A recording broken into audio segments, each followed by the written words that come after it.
मेरे प्रिय विद्यार्थियों, आज मैं किरण महन आपको वाक्य विचार के बारे में समझाने जा रही हूँ। पहले हमने पढ़ा था वर्ण विचार, फिर शब्द विचार, अब वाक्य विचार। वर्ण विचार से हमने बताया था कि वर्णों के मेल से सार्थक शब्द बनते हैं और शब्दों के मेल से वाक्य बनते हैं। जब वाक्य का कोई भाव हमें पता चलता है तो उसे एक सार्थक वाक्य कहते हैं। एक ऐसा सार्थक एवं व्यवस्थित शब्द समूह जिसके द्वारा हम अपने भावों और विचारों को प्रकट करते हैं वाक्य कहलाता है। वाक्य के दो अंग होते हैं, उद्देश्य एवं विधेय। उद्देश्य वाक्य का वह भाग होता है जिसके बारे में वाक्य में कुछ कहा या बताया जाता है। उदाहरण के लिए, मोहन खेल रहा है। यहाँ पर किसके बारे में बताया जा रहा है? मोहन के बारे में। तो मोहन क्या है? उद्देश्य यानी सब्जेक्ट। खेल रहा है, प्रेडिकेट यानी विधेय। तो वाक्य में उद्देश्य के बारे में जो कुछ बताया जाता है उसे विधेय कहते हैं। पिताजी कल इलाहाबाद जाएंगे। इस वाक्य में बच्चों पिताजी सब्जेक्ट है, उद्देश्य है, कल इलाहाबाद जाएंगे प्रेडिकेट है यानी विधेय है। वाक्य के भेद अर्थ के आधार पर, रचना के आधार पर होते हैं। रचना के आधार पर वाक्य के भेद: सरल वाक्य, संयुक्त वाक्य, मिश्र वाक्य। सरल वाक्य: जिस वाक्य में कर्ता एक या अनेक होते हैं किंतु क्रिया एक ही होती है उसे सरल वाक्य कहते हैं।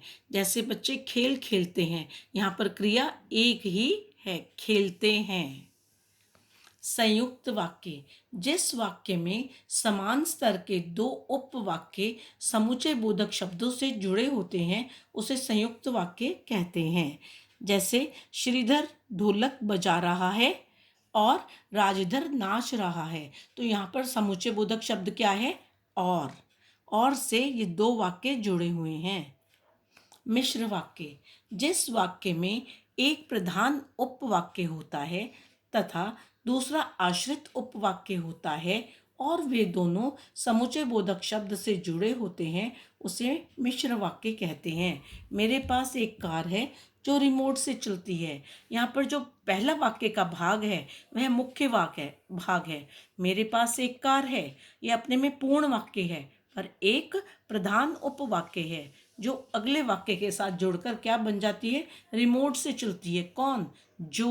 जो किसके लिए शब्द आया है? कार के लिए आया है। वाक्य के भेद: विधानवाचक, निषेधवाचक, प्रश्नवाचक, विस्मयवाचक, संदेहवाचक, आज्ञावाचक, संकेतवाचक। विधानवाचक वाक्य: जिस वाक्य में क्रिया के होने या न होने की स्थिति या अवस्था का बोध कराने वाला कथन हो, यानी जिस वाक्य में यह बताया जा रहा है कि क्रिया कहाँ हो रही है, कैसे हो रही है और कब हो रही है, कितनी क्रिया हो गई, उस वाक्य को विधानवाचक कहते हैं। जैसे सूर्य पूर्व में उग रहा है, उदय हो रहा है। तो सूर्य हमेशा ही पूर्व से उदय होता है, ये विधि का विधान ही है। विधान शब्द एक विधि से बना है। विधि अर्थात जो कार्य निरंतर अपने आप से सुबह से शाम तक होता रहता है, या हम करते हैं, या प्रकृति में जो चेंजेस आते हैं, बदलाव आते हैं, उसे भी एक विधान कहा जाता है। निषेधवाचक वाक्य उस वाक्य को कहते हैं जिस वाक्य में क्रिया के होने का यानी कि कार्य के होने का निषेध अथवा जिस वाक्य में कार्य के ना करने का और ना होने का पता चलता है। उदाहरण के लिए, ब्रजेश आज स्कूल नहीं जाएगा। स्कूल मतलब विद्यालय नहीं जाएगा। तो यहाँ पर विद्यालय के बारे में और ब्रजेश के बारे में बताया जा रहा है कि वह कहाँ नहीं जाएगा और कौन नहीं जाएगा। ब्रजेश, विद्यालय।